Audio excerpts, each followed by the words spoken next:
Shalom, shalom, peuple de Dieu. C'est le frère Régis.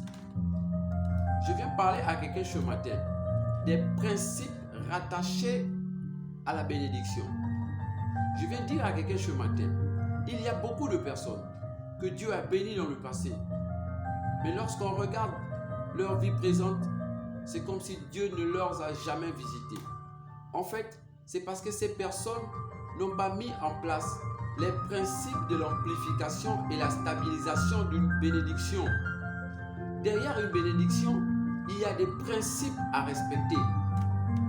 Je viens dire à quelqu'un ce matin, lorsque Dieu parle à Abraham, Dieu dit à Abraham, je te bénirai et tu seras une source de bénédiction pour les autres. En fait, la bénédiction personnelle d'Abraham est une source de bénédiction pour les autres. Derrière la bénédiction, il y a le principe du partage. Lorsque Dieu bénit Joseph, lorsque Dieu déverse des bénédictions dans la vie de Joseph, les premières personnes à jouir des bénédictions installées dans la vie de Joseph ne sont pas les membres de sa famille, mais plutôt des personnes qui l'ont acheté comme esclave. Les Égyptiens sont les premières personnes à jouir au maximum des bénédictions que Dieu a déversées dans la vie de Joseph. En fait, je viens dire à quelqu'un ce matin que lorsque Dieu te bénit, tu ne dois pas mettre ces bénédictions au profit seulement des membres de ta famille.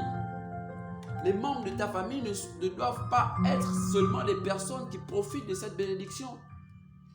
Tu dois mettre cette bénédiction au profit de tes ennemis, au profit de ton voisinage, au profit de ta localité, de ton quartier, pourquoi pas de ta nation.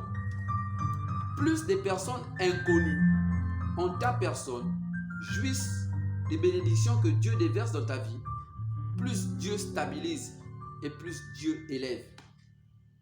Lorsque Dieu te bénit, tu ne dois pas tenir compte de liens familiaux pour bénir une autre personne.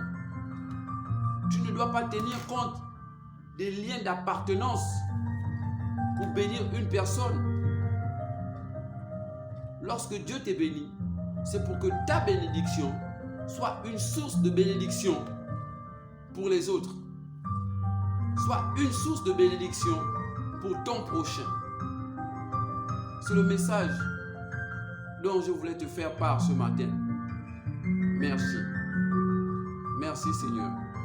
Que l'honneur et la gloire te soient rendus. Dans le nom puissant de Jésus-Christ de Nazareth.